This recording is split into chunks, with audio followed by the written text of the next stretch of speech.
Hello, everyone. Welcome to this session. We are going to get right started because there is a ton of information. We're going to get started right away because there's a ton of information to get through this. And I am really excited to be doing this one. This one's actually one of the first times I've done this exact thing since I actually learned this from my mentor over the course of the last 8 or 10 years.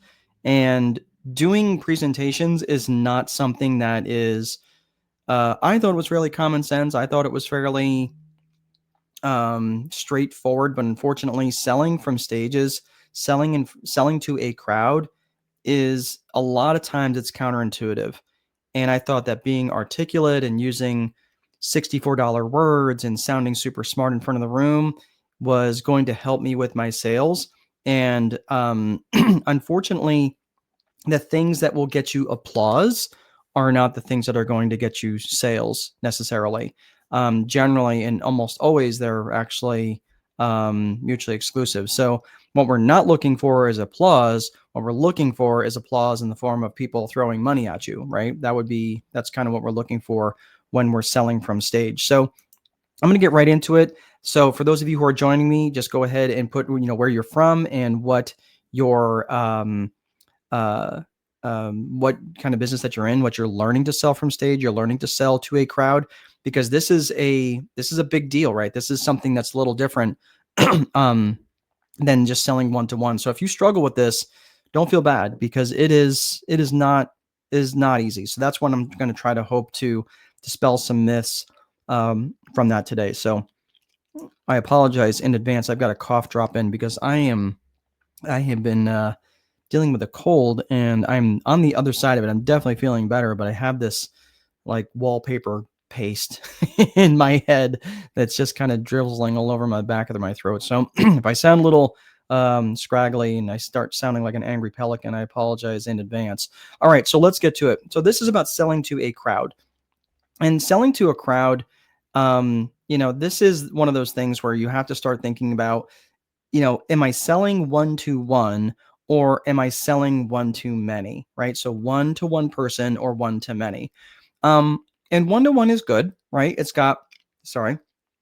One to one is good. It's got its pros, it's got its cons. Selling one to one is good in terms of it's more intimate, it's more personal, it's more tailored, it's more personalized, right? And it's really, really good for high ticket items. And in fact, I would say it's probably best for high ticket items. Now, high ticket is in the eye of the beholder and in the eye of the avatar, which you're going to hear me talk about that here today. But what could be high ticket for one may not necessarily be high ticket for another. But try selling like a Bentley, to on a webinar, right? It may not work, right? Whereas, if you're selling a Bentley or an airplane or something like that, generally that's going to be something that's done with one to one, and that can happen, right? That can work because of the margins are so high on that. The dollar figures are so high.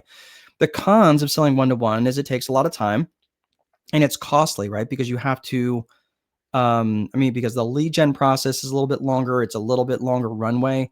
And not to mention you have to compensate that salesperson, especially if they're going to have to sell high ticket stuff. If they're selling $30,000 and $40,000 items, they may be compensated, not just on a base salary, but also on a commission. So they can be costly.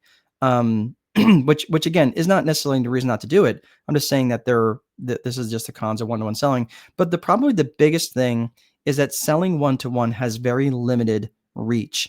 And that is probably the biggest reason why, for me, I started shifting from selling one to one, especially when I was a consultant, and I still do consulting.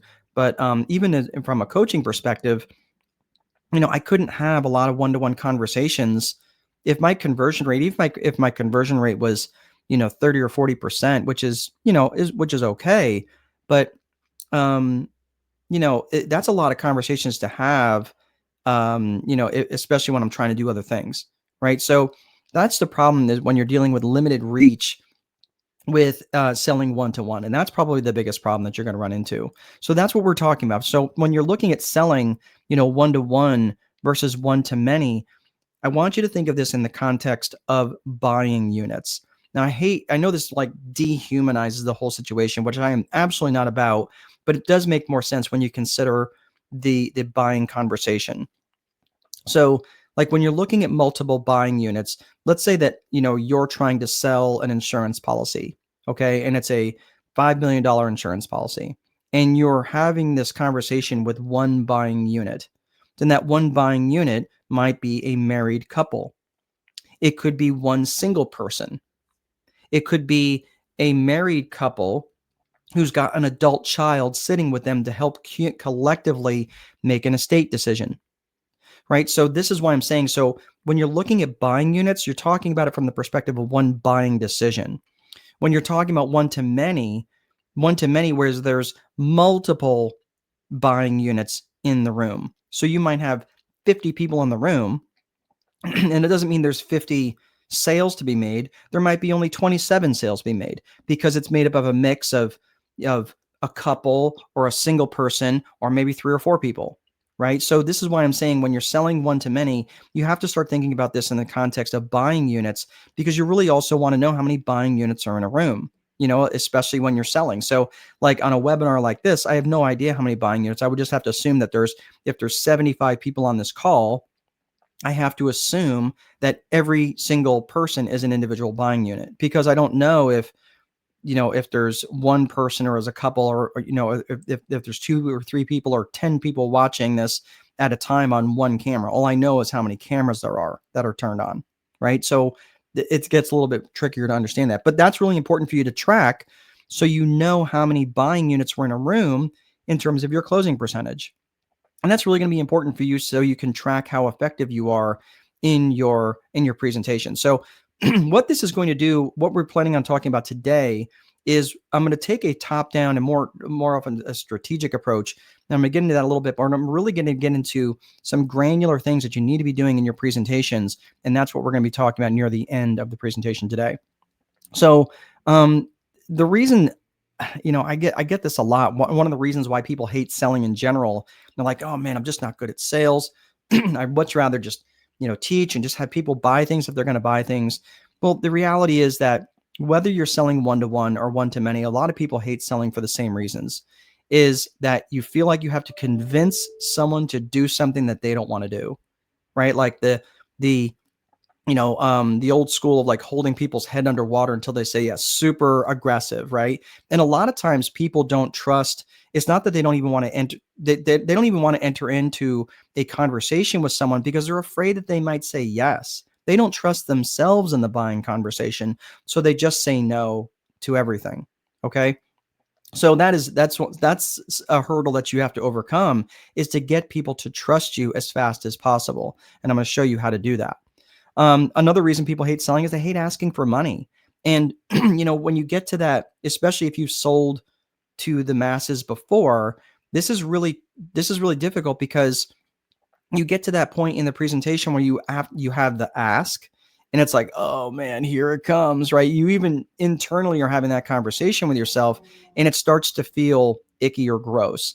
And that asking people for money thing has always been challenging. But again, if you're leading with value, it's not a problem. You don't have to worry about asking people for money, because it's the logical next step.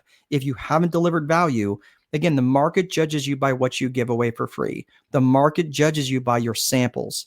So if you're only getting up there and you're giving them fluff, how would you expect them to make a good, solid buying decision? You can't. And that's how you avoid that icky feeling about getting people to ask for money. So this, again, you're going to hear me talk about this a lot through this presentation around delivering value. And if you're delivering good, solid value, then there will not be an issue for you asking people for the next logical step. In fact, they're going to want to know what it's like to work with you if you deliver good value. And the other thing is, they feel like they feel like they're bothering people, right? And this is very true in the follow-up scenario, but follow-up is absolutely critical. Whether you're doing one-to-one selling or you're doing one-to-many selling, you have to follow up, because people may not be as quick to make a buying decision as you might be, or as other people might be. So a lot of times I see sellers from stage, if they didn't make the sale in that moment, they're like, oh my gosh, I blanked. Yeah, but there might be you might get 30% more sales on the back end on the other side if you just did a little bit of follow up, right? And the other thing is that people feel like they're icky or gross, right? They feel like they're this guy, like, hey, you got to come up here and buy my stuff, right? And they're being real cheesy and real aggressive from stage. And I'm just telling you, this stuff doesn't work. You don't have to be this way. You can be very natural. In fact, the more natural and authentic you are, if you're nervous, it's okay. Just kind of admit that you're nervous. Sorry, I'm a little nervous here because I want to give you guys good value and I want to make sure that I perform well for you. That's okay to say that stuff. People really appreciate authenticity, and they are buying authenticity way more than they're buying other things. Okay. So they'll buy authenticity, but at the end of the day, if you're authentic and you're demonstrating good value and it's a solution that they need to a problem that they have, you will do well. All right. So what we're going to be taking today is a strategic approach to selling. And this is the agenda for today. So we're first and foremost, we're going to talk about systems. We're going to talk about, let me get myself out of the way here so you can actually see it. So you've got the systems piece, you've got the psychology piece, and that's the terminology. Before I move on real quick, we're talking about systems and then we're talking about psychology. So the systems are important, but also the psychology is important. And that's going to make more sense here when we get into that section. Then we're going to be talking about the 4 core functions of business, 4 core functions that every business has to have. Then we're going to talk about the actual selling. We're going to talk about creating the presentation, and then we're going to talk about delivering the presentation. And then just a couple of resources and success strategies at the very end. So just to be clear on this, I don't have anything to sell you today. I'm not selling anything today, even though I'm going to be talking about buying stuff. I'm not talking about my stuff. I'm going to be talking about it from the metaphorical example. So I literally do not have anything to sell you today. I just am delivering this because I felt like it was a need in the marketplace for people to learn how to sell from stages and do it well. I got a lot of this information from my mentor, and he taught me a lot, but he didn't teach me everything. It took me a lot of different iterations with things that worked well for me. So the stuff that you're going to learn from me today, you may use 60% of it. Some of you might use 20% of it. Some of you may use all of it and then add to it as you start to experiment on your own. But the main thing is to get your reps in. The main thing that you can do, the best thing you can do is what I'm doing right now, which is practicing over and over and over.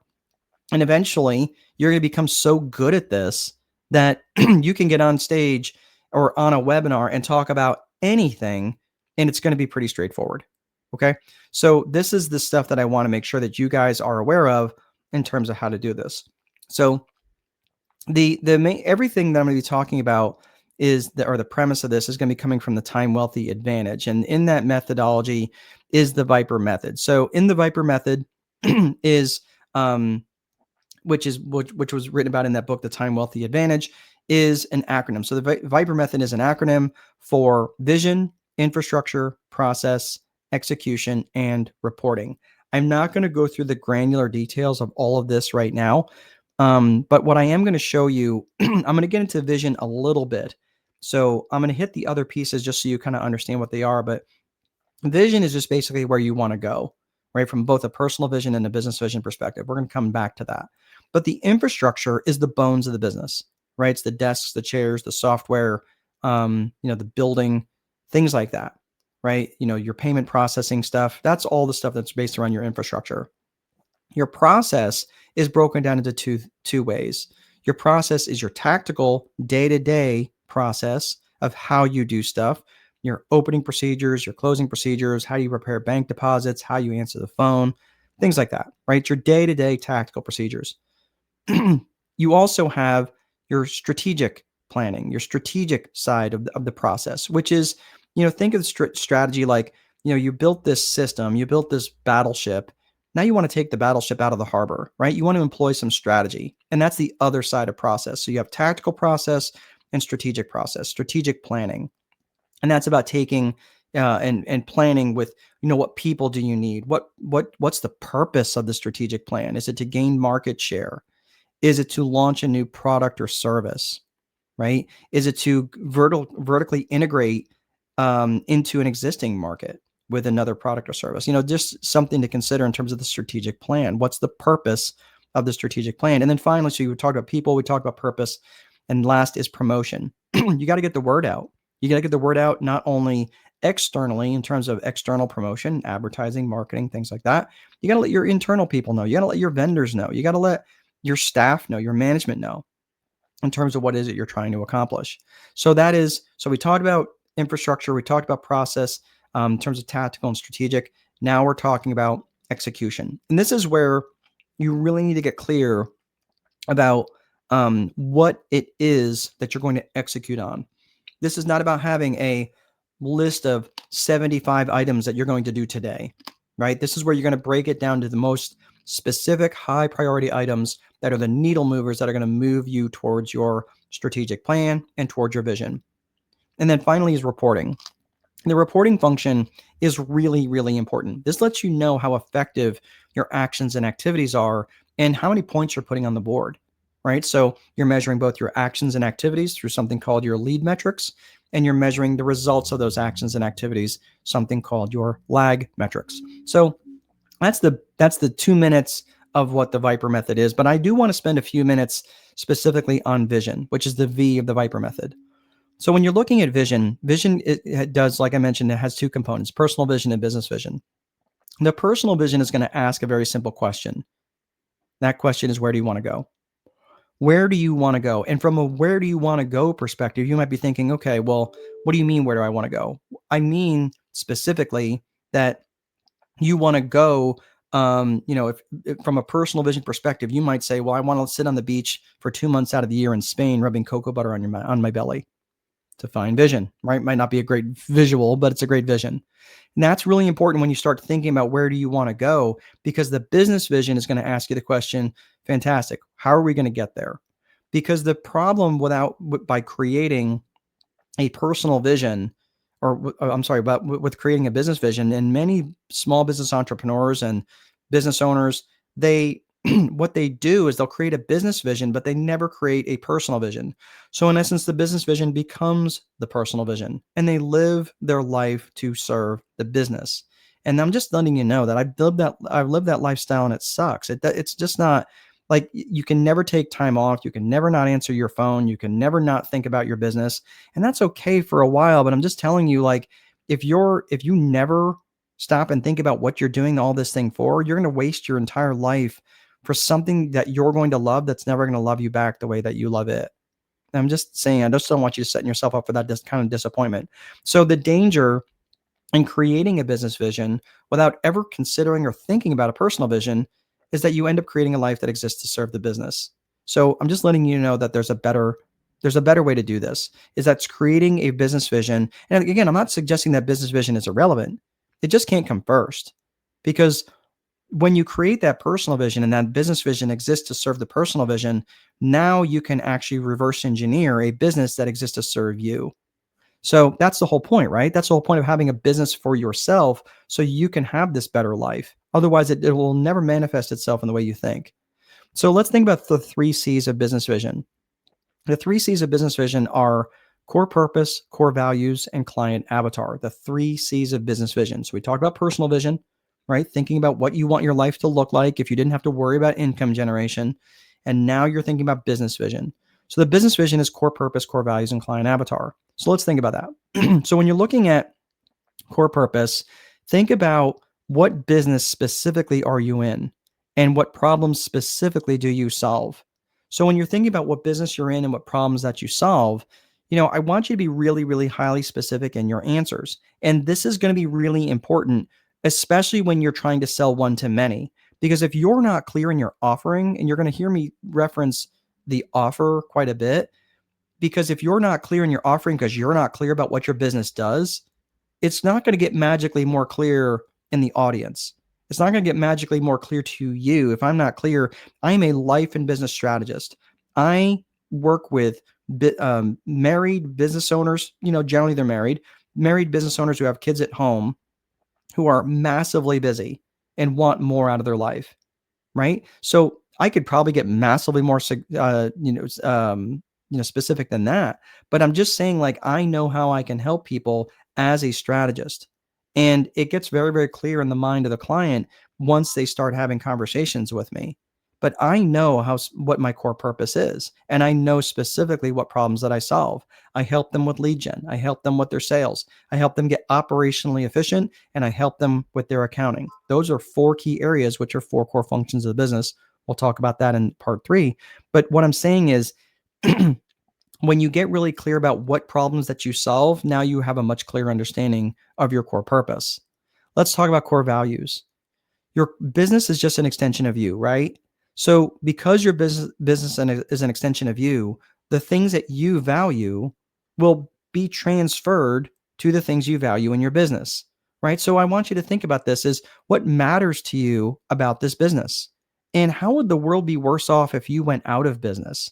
If you were no longer doing the thing that you were doing, if you no longer selling the widgets or working with this type of client or whatever it was that you do, how would the world be worse off? And I think when you can be really clear about what it is that you do, right? Again, what business that you're in and what problems you solve and why that matters to the world, that now you're starting to define your core values.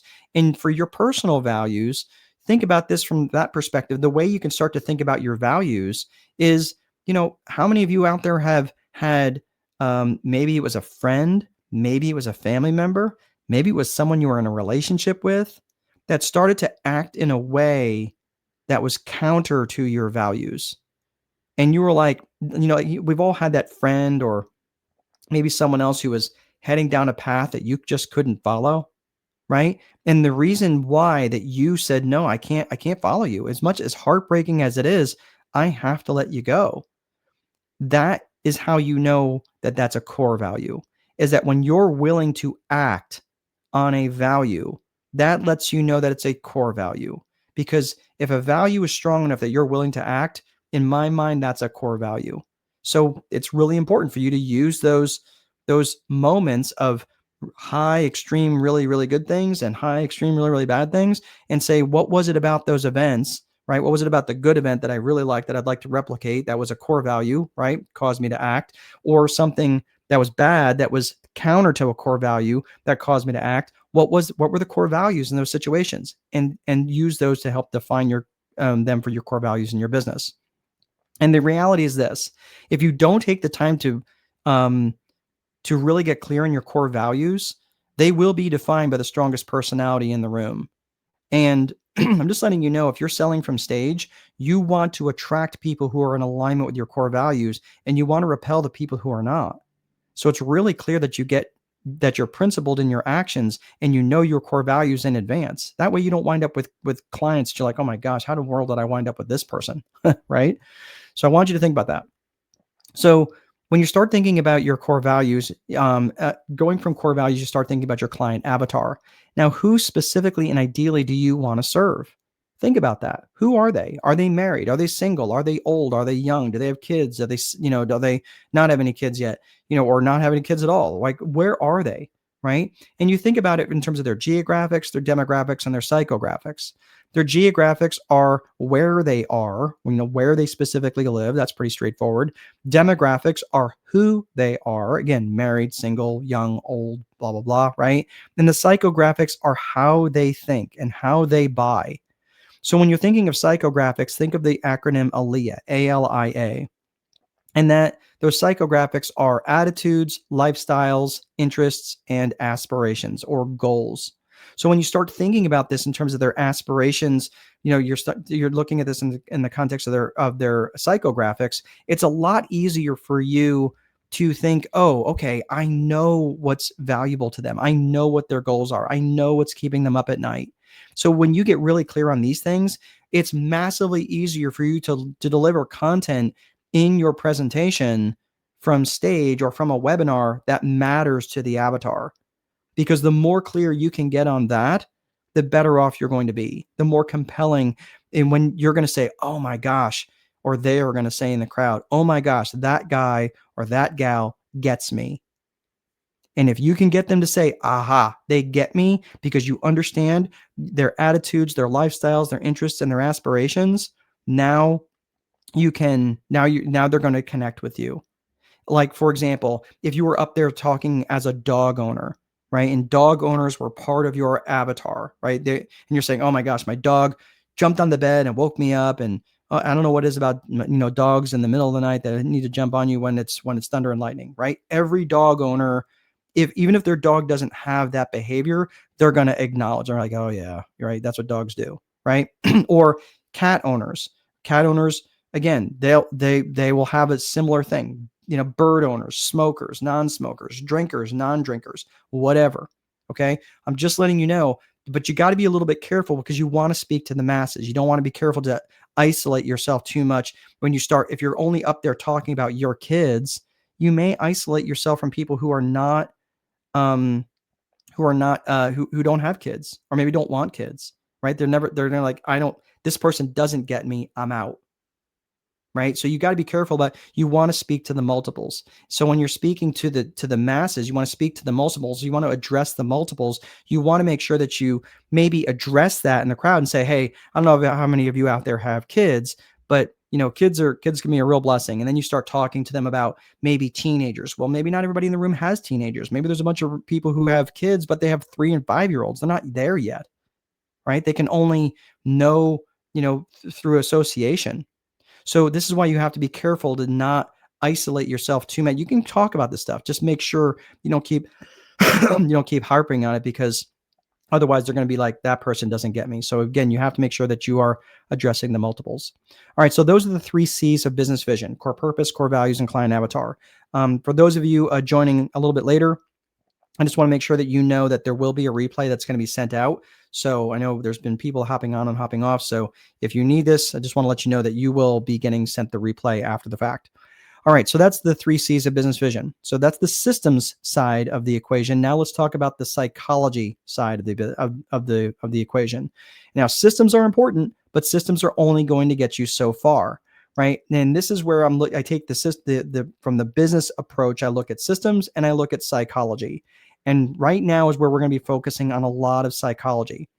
So when it comes to psychology, you're looking at personal psychology and you're looking at business or organizational psychology.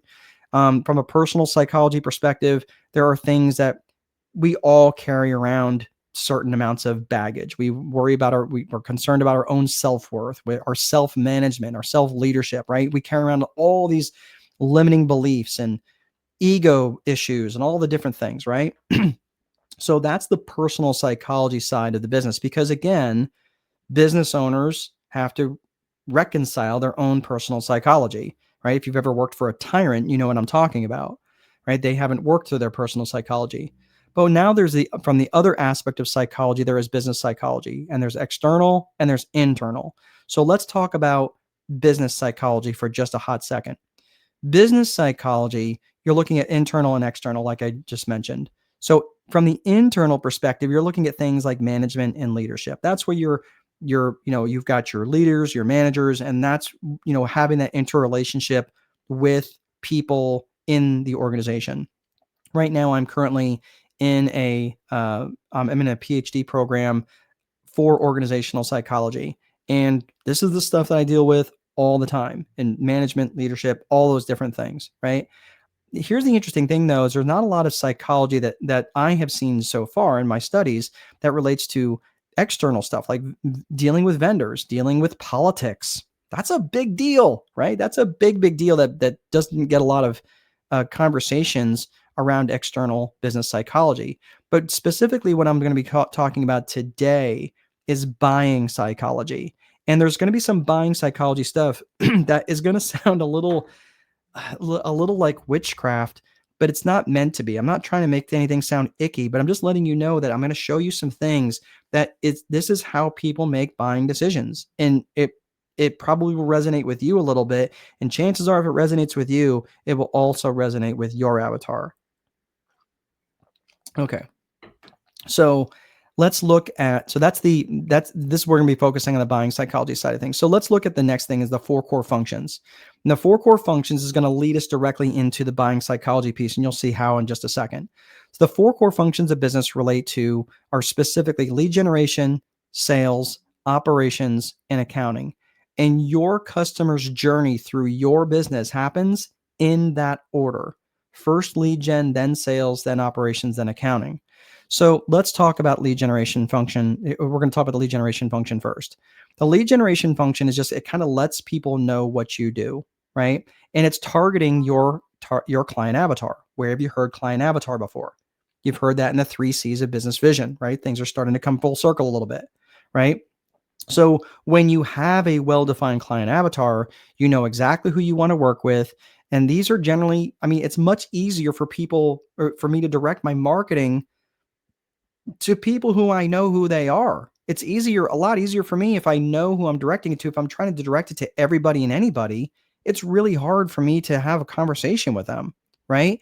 So this is these are clients that I want to make the most amount of money with, who bring me the least amount of drama, people I actually enjoy working with, right? I own several different businesses, and in my when my property management business was running hot and heavy, there was always those people who just, the phone would ring and we'd be like, oh my gosh, like, no one wanted to take that call because we just knew it was going to be a battle on the phone. Well, after a while, I was like, man, this person just does not align with us. We just need to let them go. And once we did, we started making a lot more money with people who actually align with our ideal avatar. So lead generation fundamentally lets the world know that you're out there through a variety of different marketing approaches. I'm not getting into the marketing approaches in this. It would make this entire session way too long, but just lets you know in terms of, outbound lead generation, inbound lead generation, direct response, all those different types of marketing approaches in terms of lead generation. I'll talk a little bit about lead generation in terms of how to fill a seminar and webinar here in a little bit, but I'm not going to spend a ton of time on that because that could probably be a whole 3-hour conversation, to be quite honest with you. So after lead generation comes sales, right? Sales, it continues the conversation that started by the marketing approach, and then it closes the loop. It says, okay, it opens the loop, marketing opens the loop, sales closes the loop. It says, okay, cool, you're interested. They raise their hand, they say, yes, I like whatever it is you've got. Then it closes the loop. Now, here's something that I want to make sure, and again, this is from a buying psychology perspective. It's really important. I'm actually going to take myself off the screen here for just a second so you can screenshot this. But these are the 15 reasons why people will buy. They are to make money, save time, avoid effort, escape pain, more comfort, better health, gain praise, feel more love, increase their status. They'll buy for truth. They'll buy for growth. They'll buy for novelty, certainty, and contribution. So I want you to think, and this is going to be some homework for you. I want you to think of all the ways, directly or indirectly, how your product or service can help them make money. I want you to think of all the ways, directly and indirectly, how your product or service helps them save money or save time, avoid effort. Remember, we're talking directly or indirectly. You might say, well, I don't know, I sell herbal supplements. How am I going to help them make money? Do they get more energy, right? From taking your product or service? And could that help them be more productive, more focused at work? Again, you have to be a little creative in your answers, but the more creative you can get with your answers, it's going to be much easier for you to understand your avatar at a very deep level. So this is why it's really important for you to take that time to understand the 15 reasons why people will buy. How do you provide truth to your customers? Again, especially if they have felt lied to in the past, people will buy for truth. They will buy for growth. They will buy just because something's new, right? Think of we all know the scam that we all fall for it, but the packaging that says new and improved, a lot of times they haven't changed anything. There's nothing new except the package, but yet we still fall for it as consumers. Again, this relates to buying psychology. One other thing relates to the 7 principles of persuasion. And those 7 principles of persuasion are reciprocity, commitment and consistency, social proof, liking, authority, scarcity, and familial. So I'm going to go through these rather quickly, but just to understand what each of these things are. So in context of reciprocity, if you give something of value to someone, you're much more likely to reciprocate and give value back. For example, that happens with like a download. If someone says, cool, would you like access to this research, this white paper that I did? Give us your email address and then we will send you that white paper. Well, what happens?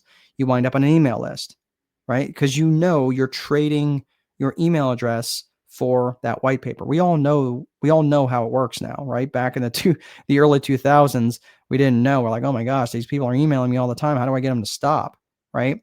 Well, the thing is, no one ruins something good quite like a good marketer, right? So the marketing, they got all over that. But the thing is, reciprocity. Again, that's what I did with you guys. Now, I didn't really necessarily do that for reciprocity perspective, but you guys were willing to give me a decent email address so you could get signed up for this class, for this session, and you recognize that I've done many of these. You recognize the stuff that I put out is good value. So you don't mind the reciprocity. I'm going to give him my best email address, or at least an email address I'm going to check, and I need to deliver with good value.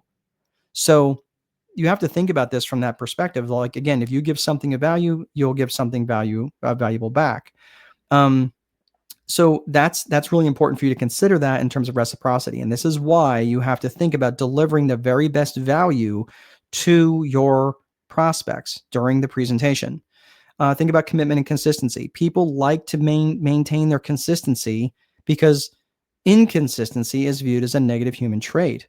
So we make these little micro commitments. Oh, I signed up for this free session. Next thing I know, he was asking to buy. By the way, I do not have an offer, just to put that out there, to be clear on that. But he wanted me to buy this, $1,000 package, and generally not that much. Usually like $100 package, and then it goes to $997, and then before you know it, you're spending 10 grand. You're like, oh my gosh, how did I get here?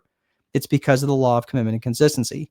People will make these micro commitments along the way, and because they want to maintain their consistency, they don't want to walk back on their commitments, right? Social proof. Social proof, we'll talk more about that here in a little bit, but the social proof is if you see what other people are doing, you're much more likely to follow through on that. Like, think about it. Have you ever pulled into a restaurant and the parking lot was empty? And you're like, are they open? And you like see people in there and you're like, I don't know that I want to go in, right? That's social proof. Social proof is telling you that there's not a lot of people eating there, so you're going to go to a busier restaurant. It's just the way it is, right? We as a herd, we like to be around other people to a certain degree. Liking, it's not just does someone like you, although that does help. Like, if you're a jerk, sometimes people just don't want to buy from you because you're a jerk. But is that person like me? That's what liking is about. It was Bob Berg who wrote The Go-Giver and the whole Go-Giver series, actually. Wrote some really, really good books. But he was known to have said people do business with people who they know, like, and trust. And not just liking from the perspective of, do I like that person, but are they like me? That's really important to consider. Is, again, when I mentioned earlier, like pet owners, or are they married, or are they do they have kids at home? And you can share that, they're going to go, that person gets me. All right. So that's really important in the context of the persuasion. So when you're talking about this in your presentations, when you're talking about this from stage, when you're talking about this in your seminars, you want to be mentioning things that your avatar will that'll resonate with your avatar. For example, I've got a 20-year-old son. I've got a 17-year-old son. We also have a 3-year-old daughter, right? So people who have teenagers, they'll go, oh yeah, I get it. People who have toddlers go, oh yeah, I get it. People who have blended families go, oh, I get it. Now, we don't have a blended family. Ours is, right, nuclear, and we're all together. It's all us. But the thing is, like, people who have different aspects of these, different components in their lives, they go, oh yeah, we get that. But my older sons are adopted. So if I mention that, someone who's adopted in the crowd goes, I was adopted, right? Someone else who maybe adopted another child goes, oh, cool, you've adopted kids too, so have I. Right. So it's important to share some of this stuff just so that especially if it aligns with your avatar. Authority, that is kind of straightforward. Again, what are some things that can dictate or demonstrate authority? Well, I'm an author. I've written 8 different books. I've run many, several different businesses. I've coached well over 1,000 different business owners at this point. So the thing is that what can demonstrate authority? And that's going to be really important for you to demonstrate authority. So again, this will help with the levels of persuasion. You're talking about scarcity. Scarcity has to be real scarcity, and you're gonna hear me talk about this a little bit at the end when we talk about value of the value stack. But scarcity has to be real scarcity. If I say I have this bottle, okay, this empty Coke bottle, and I say, and there's real value, and say, look, it's stuffed with magic air, right? And let's say that I can demonstrate that it's got magic air stuffed inside it, and it's worth $10,000, and it's the only bottle that has magic air, right? And there is inherent scarcity to that. And so then it's a question of, okay, now if I say, oh, this is the only bottle I have, meanwhile behind me there's like a whole case of empty bottles, you're gonna be like, okay, dude, really?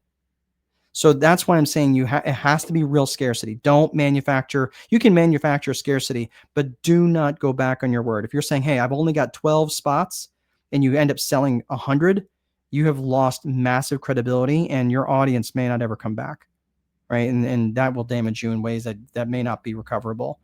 And then last is familial. Familial is where it's something where you're familiar, like you're from the same hometown. Um, you're from the same country, you have the same experiences. Maybe, I'm in my 50s, people who are in their 50s that also have, children, or maybe people who are in real estate.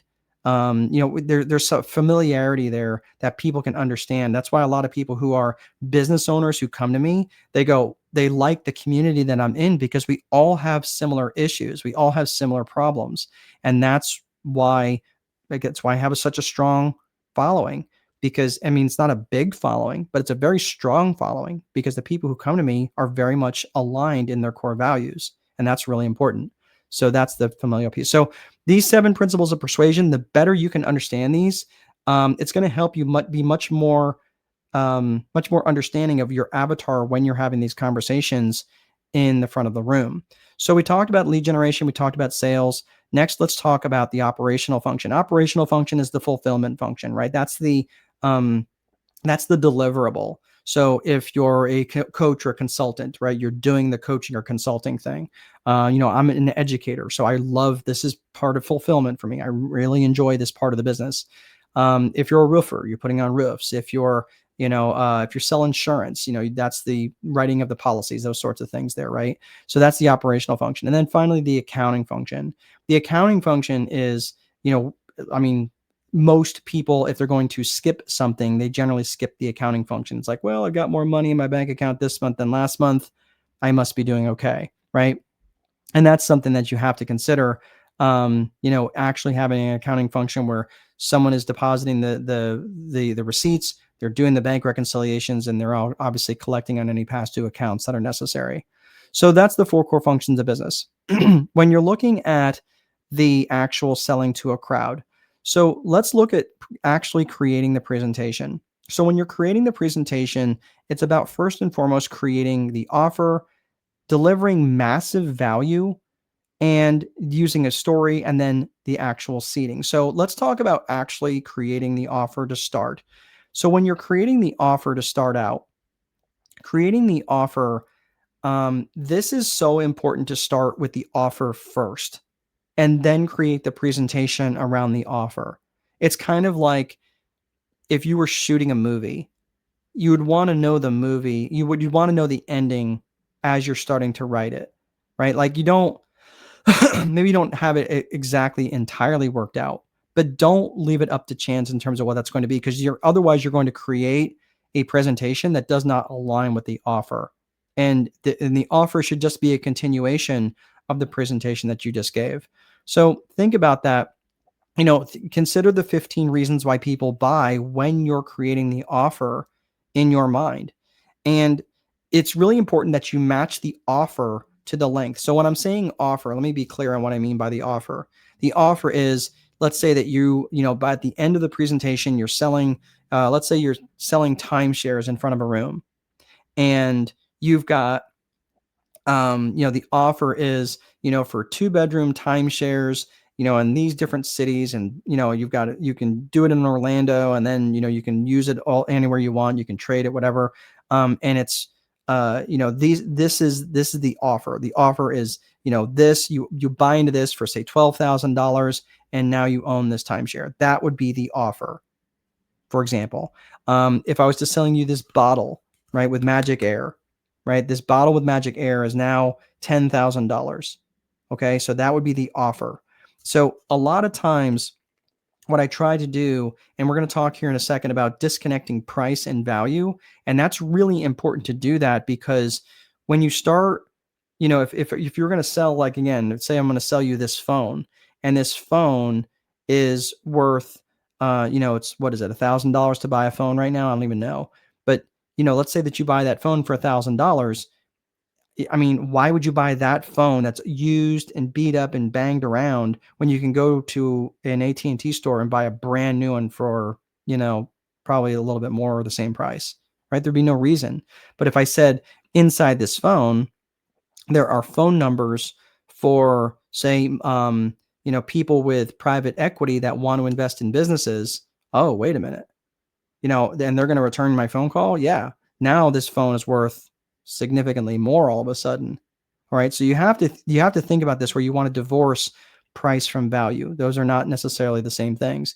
And if you can't do that, it's not going to, you got to make a really compelling argument for that in the mind of your avatar, in the mind of the person in the audience. So the one thing when I say match the offer to the length, if you have, let's say that you have a 1 hour presentation, and at the end of that 1 hour presentation, now again, I don't have an offer here. I will have an offer to say, hey, if you want to join our Facebook community, that's free, right? I've got some other things that I'm giving away for free. Trust and know those are offers, but I don't necessarily have to say that much with it. If I've delivered a lot of value, you're going to want to be part of that at the end. I don't really have to do a lot of selling. But if I'm making an hour-long presentation and I have like say a 2 to 3, let's say it's $1,000 ask, right? Which I would say is probably a little tough to do, but again, I'm not saying it can't be done, but I'm just saying, like, generally, if you have the bigger the dollar amount, the more time you have to spend with them to deliver value, to create trust with them, because it may not be enough trust with that person, especially if this is the first time they're seeing you. If they've seen you many times before and now they're coming back for the, second, third, or fifth time, and now you ask for this 997 presentation or this 997 offer, now they might be ready to say yes because they've seen you before, because now they trust you. So it's that trust component is really, really important. So you have to match the offer to the length of time that they're going to be spending with you. If they're at a 3-day event with you, you can ask for a $100,000 offer, assuming that that is in their budget and that's the avatar that you're speaking with, right? If they're spending an hour with you, it might be really tough to ask for a $300,000 offer, right? So you have to match the offer to the length of the time that they're spending with you in the presentation. You have to also match the offer to the content. So whatever you're teaching, whatever you're presenting, it needs to be in alignment. The offer needs to be a continuation or useful to the content that they just learned about. Okay, so again, if they spent the last hour and a half learning about a boat, right, and all the components of the inboard outboard motor and how to drive it safely and how to load it and unload it from the trailer and doing all this stuff and learned all about it, and you go, oh yeah, well, I'm actually selling jet skis. Like, dude, why did you spend the last 90 minutes educating me about a boat? Right? Like, I don't want jet skis. I want a boat, right? Two different things.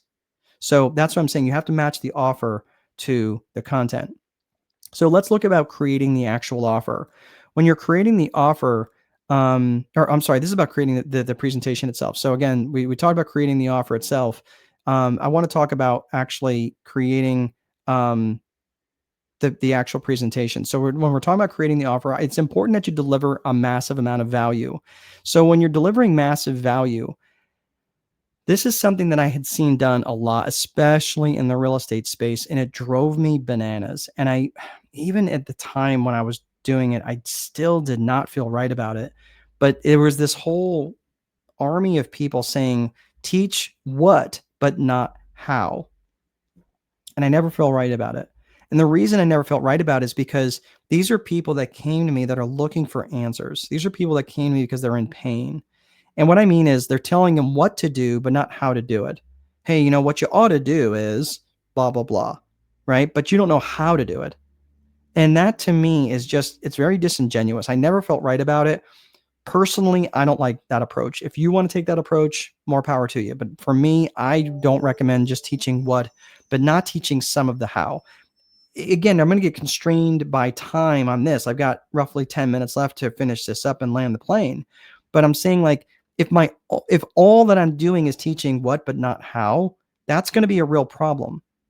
Right? Like, the people, you're not delivering that level of trust. You're not demonstrating your value. You're not demonstrating your competence.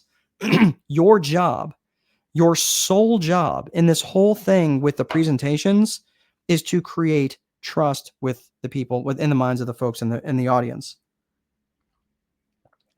And the reason why that's important is because when you're creating trust in the mind of the avatar, in the mind of the person there, you're the reason that you, or how you want to create trust, that is demonstrate competence.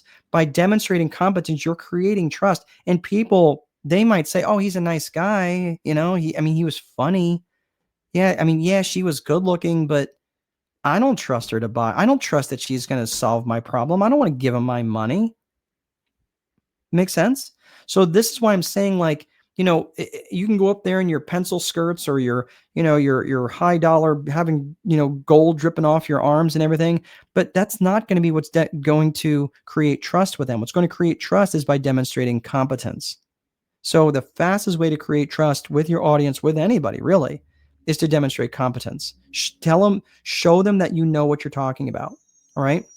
So we've that is that there's just no getting around that. So we've talked about creating the offer. We talked about demonstrating massive value. Now I want to tell you about using story. And the use of story is really, really powerful. And I've not done that much here on purpose, but I'm going to demonstrate the use of story now. But story makes you very, very relatable in the mind of your avatar. And why that's important is because when you start sharing stories, for example, if I start sharing stories about, let's say for argument's sake, if I was sharing a story with you about when I was struggling in my business, and I remember opening up my checking account and it was overdrawn by $8,000. I had no idea where I was going to get money to cover that bill, and there was no end in sight. And I had all these phone calls coming in, one after the other, with banks wondering where their mortgage payments were. And I was $40,000, $50,000 behind in my mortgage payments. This was in 2008. Now stop for a second. For just a hot second, even though I was just telling you a very loose story, for a moment you may have put yourself in my shoes, going, oh my gosh, yeah, I know what that's like. Especially if you've been behind on bills before, right? And many of my avatar have been. So what I'm saying is, when you share those stories, I'm going to share with you a framework here in just a second. But when you share stories, you also can share testimonials or case studies of people that you've worked with, or even if you don't have a lot of those yet. Case studies, by the way, is just it's just someone else. It's a story. It's someone else's story when you hear case study. So, like, for example, Brian and Kara Kiefer, they've been clients of mine for like going on 6 years now. And they've got a real estate business, and and he owns a series of coffee shops that he started in Northeast Indiana, in Fort Wayne. And I've worked with them for a long time. They've got 3 kids, and they are very much living their personal vision, and are been very focused on their personal vision, and lots of different things going on in their life. Right now, I could tell a story about this, about how I worked with them and everything else, and that story is really, really important. When they first came to me, Kara was still pregnant with their 3rd child, and um, and when Andy Sue was born, that's their youngest. There was a lot of things that changed for them, and I've been through them through lots of different life milestones, and I could tell you stories around them that really resonate with you, and you start to put yourself in that story. Okay, so that's really important. So how do you tell stories that are compelling? And I use this, what I call a 3T format. And I've seen other formats. My mentor taught me one that was It was effective, but it was very hard for me to utilize. So I tried to boil it down into something a little bit more easier for me to use. And this is much easier for me to navigate, and maybe this will be helpful for you. So I break it down into three T's. I think about it in terms of title. I think about it in terms of triggering event, and then I think about the transformation. Right. So when I'm talking about the title is who were you at the time? So let's say I'm telling you a story of, um, when I was, this is 2009. I was in business for myself as a property. I didn't have a property management business yet. This is my own rental portfolio, and I had about $6.5 million worth of real estate, and I was bringing in about $60,000 a month in rent revenues, and I was completely broke. I didn't have enough. I was working 18, 19, 20 hours a day, grabbing sleep wherever I could, and the parking lot and Lowe's parking lots, right? So here's a second title. My title was overworked real estate guy. That's the title, right? Or if let's say for argument's sake, I'm talking about a different story. Maybe when I was younger, I was a little boy. I grew up in a little town in New York called Bloomingburg, and that's the title. So the title is who you were at the time. What's the title? So you might say, I grew up poor, I grew up rich, I grew up middle class, right? I got divorced, I just got married, we just had a kid, new parent, right? That's the title, right? So who you were at the time in the story, that's really important, because that's going to set the stage for it gives it context. If you don't give the title, it's kind of hard to know, well, when did this happen? Was this happen last week or 10 years ago? So the title's important. Then when you give them the triggering event, what happened? Well, then the market fell apart. The labor market fell apart. And that $65,000 a month in revenues, which was very heavily leveraged at the time, turned into $30,000, right? And that went on month over month over month. And I wasn't able to keep that up. That's the triggering event. That's what happened. The labor market fell apart. Everybody got laid off, and I wasn't able to keep up with my payments. That's the triggering event. Now, there's a battle, there's a plan. Now comes the transformation. And as I worked through that, I grabbed a shovel. I started filling it in. I lost a bunch of properties to foreclosure. And now I realized how I needed to run this business much smarter on the other side, and started stacking cash and started working myself out of this, and did not declare bankruptcy. But I realized the danger in having all that debt, even though it was technically good debt because it was on performing assets.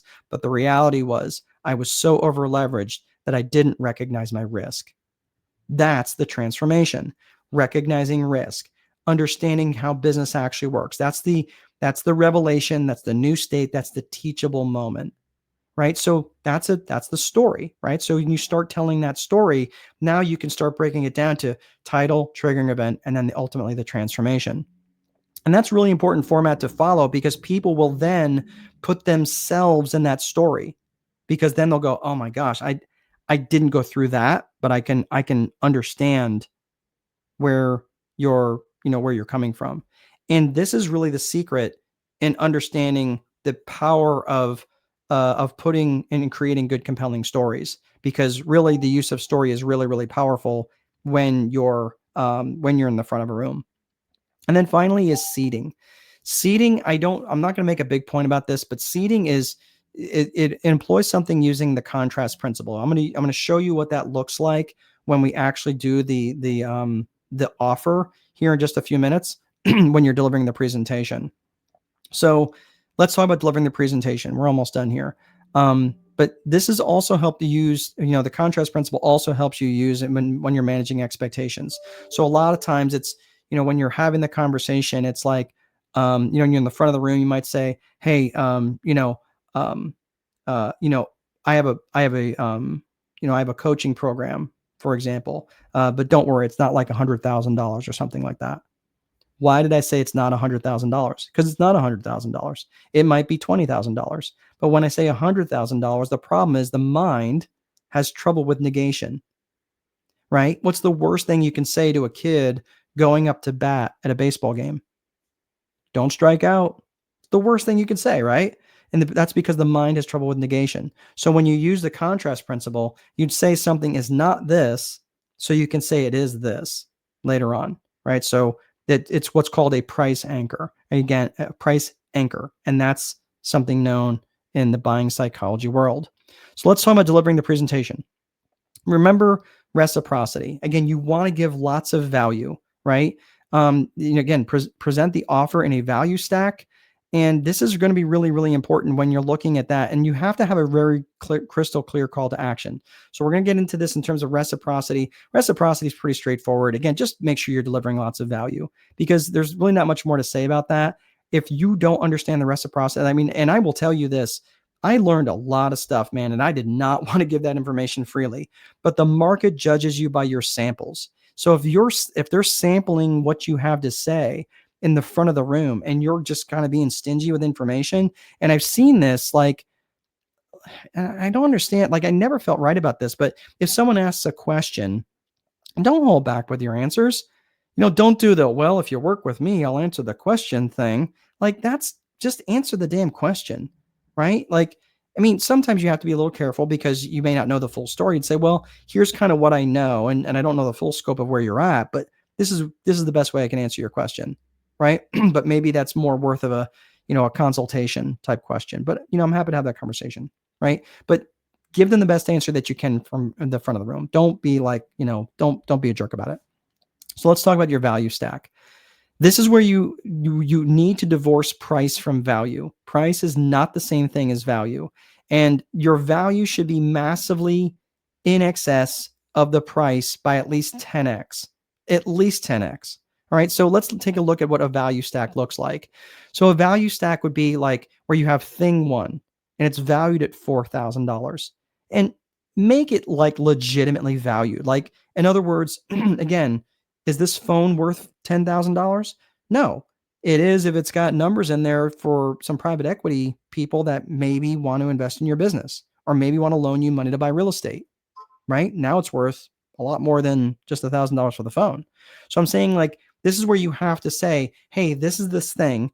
It could easily make you $4,000 right out of the gate, or it could easily be this valuable for you, right? Think of how valuable a $5,000 mattress would be to somebody who has trouble sleeping at night because they have a bad back. Probably a lot more than what they're paying $3,000 or $5,000 for the mattress, right? So that's what I'm saying. Like, what's the value? This is where you have to divorce price from value. So you got thing one valued at 4K, right? So you tell them all about thing one, right? So you say, okay, well, I've got thing one. Here's all the features, the benefits, and the meaning. Features, benefits, meaning. So it's like, hey, this is the thing. I don't really care that it's got, I don't care that this book has 300 pages. That sounds like homework, right? I care what the book can do for me. I care what the book can teach me. I don't care that there's 18 hours of videos. I care what the videos can do for me. I care what the knowledge will do for me. So don't get hung up on features and benefits. Get hung up on what it will do, right? So it's this, the car has 400 horsepower, so it can go from 0 to 60 in 4 seconds, and it makes me feel like a really cool dude. The makes me feel like a really cool dude is the meaning. So you need to make sure that you get to the meaning in your value stack. Okay. So that's thing one. Now let's talk about thing two. So that's thing one. Now thing two, same thing. Talk about a little bit of the features, the benefits, but the meaning. So this thing two is it's this software program. And once you download it in your thing, it can do all this stuff. But the main thing, it's really going to help you get very clear in terms of how much revenue you're going to make every single day. And that way you can sleep at night knowing how much money your business is making, right? So we talked about thing one, which is this, and it does this thing for you specifically, and it means this. Thing two, it's this software package, which does this, and this. Then we're going to talk about thing three. So did you notice what I did there? I reviewed thing one, then I talked again about thing two before I went on to thing three, right? So now let's talk about thing three. Same thing. Let's talk about the features, the benefits, but specifically what it means to the avatar. specifically what it means to the avatar. So thing three. So thing one was this thing, it's a book, it's 300 pages, but it's gonna give you all the information that you need. Thing two is a software package, which is also going to help you with all of this stuff. Thing three is a live on-site staff that's going to come and teach all of your people this for 3 straight days. Right? When you're ready, we can unload all of this, right? So again, thing one is this, thing two is this, thing three is this. You're reviewing one, you're reviewing two, you're reviewing three before you go on to the bonus. The bonus should be a complete no-brainer. Oh, and by the way, you're going to get me specifically without any restrictions to my calendar. All you got to do is just book it in advance, where you're going to work with me for 90 days. You have complete unfettered access to my calendar. You just got to book it. Please just don't book more than one call at a time, but you can book it as many calls as you want for those 90 days, right? And that's valued. That's a bonus that's valued at 10K. Now you can overdo it with the bonuses, and you can overdo it with the value stack. You can put like 42 things on there. After a while, like people are like, oh my gosh, put the fries in the bag, dude. Right? So I'm just saying, like, there's a sweet spot. I don't know what the magic number is, but it's somewhere around here, right? 2 or 3 value items, a bonus or 2, but all of them have to be in alignment, right? And by the way, the highest value thing should be valued last. So, and that's the thing that I like to present last. So as we're doing this, now you can say, okay, so the total value of this is $28,000. Okay, so if you add all this up, that's $28,000. So let me just review what it is that you're going to get. You get thing one, which does this for you. You get thing two, which does this for you. You do thing three, which does this for you. Plus, you get the bonus, which does this for you. All of that is valued at $28,000. Easily, you would make at least 4 to 5 times that number of your investment back really, really quickly, right? But again, now what you're going to do is you're going to say, okay, great, I got all this stuff, blah, blah, blah. There's the value. Today's price is going to be $19.97. Okay. So people are like, oh my gosh, this is this is all it is. They're going to feel like an idiot for not saying yes to this at this price. Okay. So this is really, really important. So this is why it's important. Like, again, made the mention that the value should massively exceed the price by at least 10 times. Right. And this is why, like, if you're also going to create a value stack, it should also include a guarantee. The longer, the better. I have a 365-day guarantee on a lot of my stuff, and actually I have a 395-day guarantee on most of my video products, because I want them to take a month to learn the material and a year to implement it. And I don't have a problem with chargebacks, because I know it's really, really good stuff. I know it's really good material. But this guarantee, anybody within 13 months can come back to me on the last day and go, I want my money back. Okay. Here you go.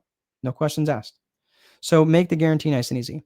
So the last part of this is, we talked about reciprocity. Make your call to action super, super clear. Specifically what they need to do to buy. Click this link. Do this exact thing. Click here now. Go to this website. Don't be, click this QR code right now. Go to the back of the room right now. Where's Linda? Right? Linda's back there waving her arm. Linda, go ahead and stand up. Great. Okay, hey, go to the back of the room. Go see Linda right now, right? I'm not waiting for the applause. Hey, look, if you want this, go to Linda right now. You're not sitting there going, so does anybody have any questions? No, I'm not doing that. The applause is when they get up and start stampeding to the back of the room. The applause is when they are clicking the link, and saying, hey, I want this thing that you have. Don't expect applause. If you're getting applause, that means you didn't do a good job of the value stack. So the question is, and the call to action is, why do it? You need to make sure that they know why they need to do it, and more specifically, why they need to do it right now. Because again, this is where you can start to bring in some scarcity into the equation to say, look, I can only do this for 10 people. I can only do this for 19 people. But don't make exceptions if you get a flood of people to the back of the room and you'd say, well, I got 40 people that want to do this, and then you accept all 40. Now your integrity is in question. So you got to be careful about that. You got to know your numbers, but that's what I'm saying. Why do it, and why do it now? Okay. So that's the end of it. Some success strategies. I'm just going to go ahead. Oops, sorry. I'm getting ahead of myself here. But just a couple things. The key points to remember is you don't need to convince them to buy, right? This should be a natural progression that if you taught them good value, when you go into the offer and say, hey, look, I've got a next level thing for you. If you're interested, here's what I want to show you, right? And then follow up. Follow up with them. Make sure you've got some way of following up with them if they want to. If they don't, that's totally fine. But again, make sure that they know what is a way that they can follow up with you if they want to, right? Have a support system. And one of the things that I do that I offer here is a Facebook group for those of you who are of the Facebook persuasion. You're welcome to join us on there. I'll just go ahead and put that link up. But and if you want, let's see here. So this is www.facebook.com. Oh, Lauren's got me. Okay, thank you, Lauren. And that's the Time Wealthy VIP. But if you are interested in more events just like this, the best thing to do is go to Eventbrite and follow. And I recognize that if you follow us on Eventbrite, you will get a notification anytime we put up a new event. So if you'd like to go there and follow up with us that way and keep in contact with us that way, that would be great. And that is all I have. Thanks so much. Oh, looks like Lauren got that link up there too. Thank you, Lauren. And we are in good shape. So thanks so much for sticking around today. Have a great rest of your day, and we'll see you guys next time.